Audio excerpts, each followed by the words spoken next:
കണ്ണാ നിന്റെ വിഷമമൊന്നും ഇതുവരെ മാറിയില്ലേ? അമ്മ വരുമോ ശംഭുച്ചേട്ടാ? അപ്പച്ചി വരുമായിരിക്കും കണ്ണാ. അപ്പൊ അവൻ അഡ്മിറ്റ് ആക്കി കാണോ? അല്ല അത് നമുക്ക് പറയാൻ പറ്റൂലേ, പനി കൂടെയാണെങ്കിൽ അഡ്മിറ്റ് ആക്കി കാണും. നമുക്ക് ആശുപത്രി പോയാലാ? അല്ല കണ്ണാ, അമ്പലത്തിൽ പോണക്കല്ല ആശുപത്രി പോണ, ബസ്സൊക്കെ കയറി പോണം. വാവ വരുമോ ശംഭുച്ചേട്ടാ? എനിക്ക് വാവനെ കാണണം. എടാ നീ സമാധാനപ്പെട്ടിരി, വാവ വരും. ഇപ്പൊ പോയി നമുക്ക് കാണാം. കണ്ണാ വാവയ്ക്ക് ഇപ്പൊ എങ്ങനെയുണ്ടമ്മ? നീ തന്നെ നോക്കിക്കോ എങ്ങനെയുണ്ടെന്ന്. അമ്പേള സ്വത്തോ.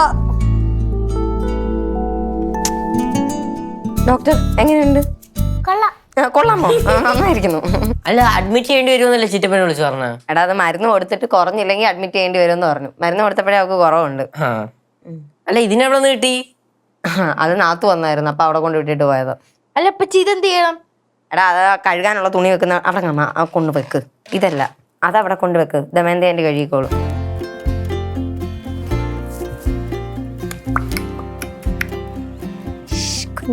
അല്ല എന്തിനുണ്ട് ഒരു കള്ള ലക്ഷണം? എന്ത് കള്ള ലക്ഷണം? ഒന്ന് കള്ള ലക്ഷണമൊന്നും ഇല്ല അല്ലേ അണ്ണാ?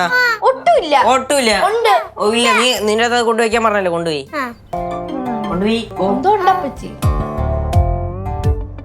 ഒന്നുമില്ല മാം ചേച്ചി ചുമ്മാ അറിഞ്ഞേ. അപ്പച്ചിയുടെ കാലം എങ്ങനെയുണ്ട്? കാലം അങ്ങനെ തന്നെ ഇരിക്കുന്നു. നീ ഇവിടെ ഇരി, താഴെ വിടാതെ നോക്കണേ. എടുക്കാൻ നോക്കണ്ട കേട്ടോ. ആ ആ എടുത്താ പറയണേ, ഈ കള്ളന്മാരെടുത്താ പറയണേ. കേട്ടോ കേട്ടോ, നിങ്ങൾ കേട്ടോ. നോക്കണേ, ഞാൻ ഒന്ന് ബാത്റൂമിൽ പോയി കൈയും കാലൊക്കെ കഴുകിയിട്ട് വരാം.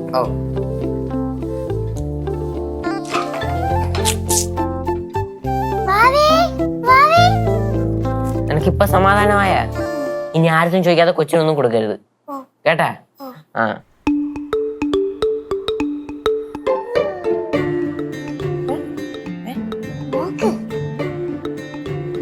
നിന്റെ അടുത്ത് ഒളിഞ്ഞു നോക്കരുതെന്ന് പറഞ്ഞിട്ടുണ്ടാ? ഞാൻ ഇപ്പൊ എന്റെ അടുത്ത് പറഞ്ഞു കൊടുക്കും. ആമി നിന്നാണോടാ?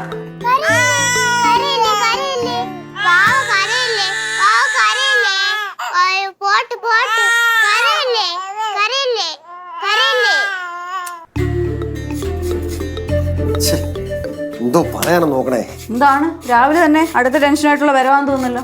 എങ്ങനെ ടെൻഷൻ അടിക്കായിരിക്കും? വടി ഒന്നൊഴിയുമ്പോ വേറെ ഓരോ പൊല്ലാപ്പോളം ഒന്ന് വീഴയല്ലേ. ആ കണ്ടില്ലേ? ഇതാരാ നിങ്ങക്ക് കത്തയച്ചേ? അയ്യോ കത്ത് എനിക്കാരും അയച്ചത്. ഇത് എടി വക്കീൽ നോട്ടീസ് ആണെന്ന്. വക്കീൽ നോട്ടീസോ? നിങ്ങൾ ആർക്കാ വക്കീൽ നോട്ടീസ് അയക്കാൻ പോകുന്നേ? ഞാൻ ആർക്കും അയക്കാനില്ല എടി, ഇത് മണികണ്ഠ സാറ് എനിക്ക് വക്കീൽ നോട്ടീസ് അയച്ചതാ. അതായത് ഈ കേസിനോടൊപ്പം ഞാൻ അങ്ങേരെ കൂടെ നിന്നില്ലെങ്കിൽ അങ്ങേർക്ക് ഉണ്ടാവുന്ന സകല നഷ്ടങ്ങൾക്കും ഞാനിവിടെ ഉത്തരവാദിയാണെന്ന്. ചേടാ അത് കൊള്ളാലോ. ചുമ്മാ ഒരു വക്കീൽ നോട്ടീസ് അയച്ച ഉടനെ നിങ്ങൾ ഉത്തരവാദിയാവോ? എടി സംഭവം എന്താന്ന് വെച്ച് കഴിഞ്ഞാലേ, ഞാൻ അങ്ങേരെ മോനെ വിളിച്ച് പറഞ്ഞില്ലേ അച്ഛൻ എന്തെങ്കിലുമൊക്കെ പറഞ്ഞ് ഈ കേസിൽ നിന്ന് പിന്തിരിപ്പിക്കാൻ. അത് അങ്ങേർക്ക് ഇഷ്ടപ്പെട്ടില്ല. അതിന്റെ ദേഷ്യത്തിലാണ് എനിക്ക് വക്കീൽ നോട്ടീസ് അയച്ചിരിക്കുന്നത്. എന്തോ ചെയ്യാൻ നോക്കണേ. ഇത് വെറും ഒരു വക്കീൽ നോട്ടീസ് അല്ലേ? നിങ്ങളൊരു കാര്യം ചെയ്യും, വേറൊരു വക്കീലിനെ കണ്ടുപിടിച്ചിട്ട് തിരിച്ചൊരു മറുപടി അങ്ങ് അയക്ക്. അയ്യോ അതെങ്ങനെ ശരിയാവും? അപ്പൊ പിന്നെ ആ വക്കീലിന്റെ അടുത്ത് ഞാൻ ഉള്ള കാര്യങ്ങളൊക്കെ തുറന്നു പറയേണ്ടി വരില്ലേ? നിങ്ങൾക്ക് പണ്ട് കൊടിവീശിലായിരുന്നു പണി നിങ്ങൾ പറയായിരുന്നാ പോരെ? അതൊക്കെ പറ, പിള്ളേരൊക്കെ അപ്പുറത്തുണ്ട്. അല്ലെങ്കിലും പിള്ളേരൊക്കെ അറിയാൻ പോകുന്നല്ലേ.